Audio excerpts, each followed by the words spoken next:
Assalamualaikum warahmatullahi wabarakatuh. Bismillah, alhamdulillah, wassalatu wassalamu ala rasulillah Sayyidina wa maulana Muhammad ibn Abdillah. Asyhadu an la ilaha illallah wahdahu la syarika lah, wa asyhadu anna Muhammadan abduhu wa rasuluh.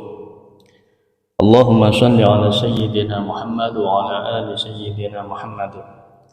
Subhanaka la ilma lana illa ma 'allamtana innaka antal alimul hakim. Ma'asyiral muslimin rahimakumullah.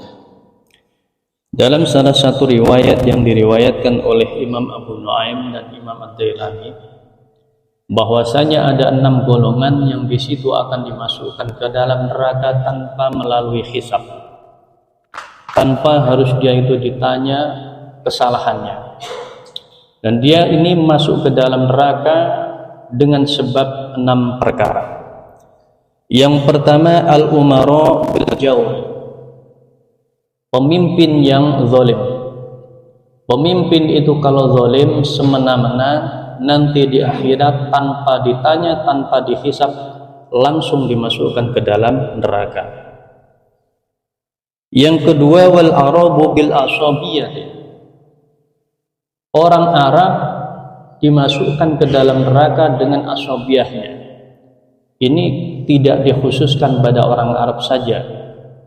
Siapapun yang fanatik buta, asabiyah, fanatik dengan sukunya, fanatik dengan partainya, fanatik dengan capresnya, sehingga mati-matian mempertaruhkan nyawa bukan karena Allah, maka nanti di akhirat asobiyah seperti itu akan dimasukkan ke dalam neraka tanpa dihisab, tanpa ditanya. Man mata ala asobiyatin mata mitatul jahiliyah.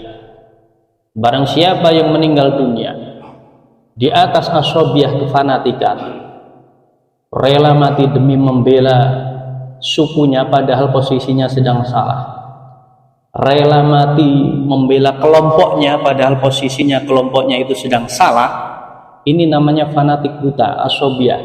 Orang seperti ini nanti di akhirat masuk neraka tanpa ditanya dulu.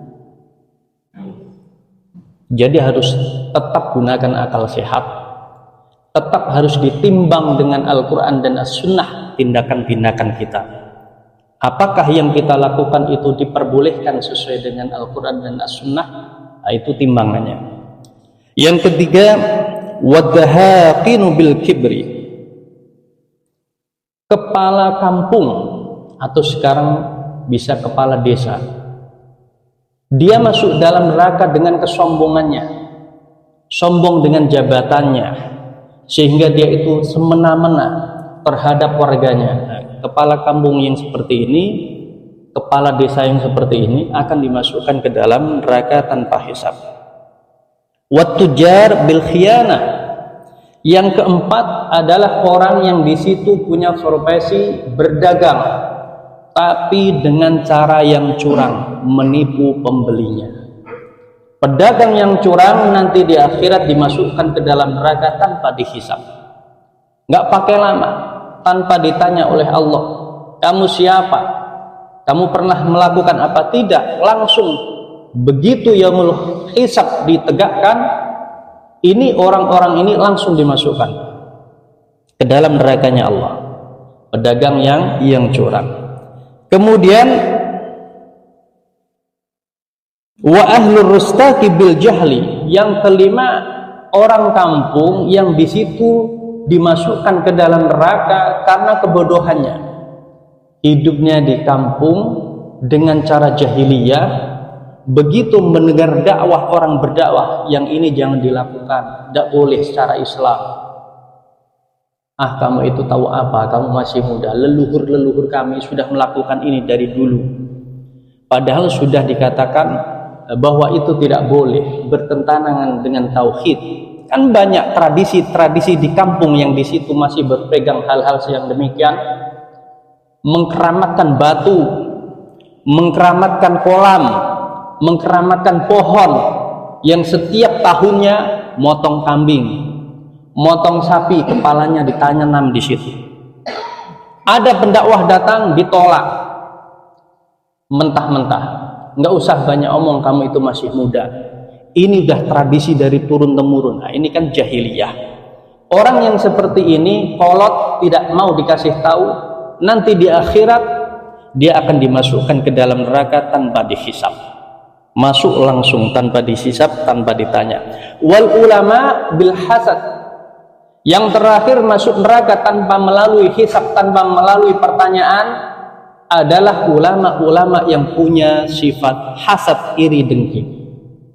Ulama satu dengan yang lainnya saling mendengki, saling iri, saingan popularitas, saingan pesantren, saingan pengikut, satu dengan yang lainnya saling menjelekkan. Jangan ke majelis itu, jangan ikut pengajian itu, jangan ikut organisasi itu, jangan ini, jangan itu, yang sumbernya adalah iri dan dengki.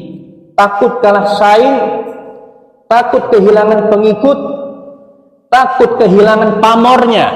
Ulama seperti ini yang punya rasa dengki, iri dan dengki, nanti di akhirat dia akan masuk neraka tanpa dihisab, tanpa ditanya dulu oleh Allah Subhanahu wa ta'ala. Dan ingat, penyakit hasad, iri dan dengki itu yang paling banyak menjangkiti para ulama, para ustadz. Kata Rasulullah, wa iyyakum, takutlah kalian itu dengan hasad, iri dan dengki. Karena hasad, iri dan dengki itu akan menghabiskan amal kebaikan kita dengan cepat, sebagaimana cepatnya api yang membakar kayu yang kering. Ikhwani rahimakumullah. Ini adalah 4 golongan yang nanti di akhirat, 6 golongan yang nanti di akhirat masuk ke dalam nerakanya Allah tanpa ditanya terlebih dahulu, tanpa dihisab.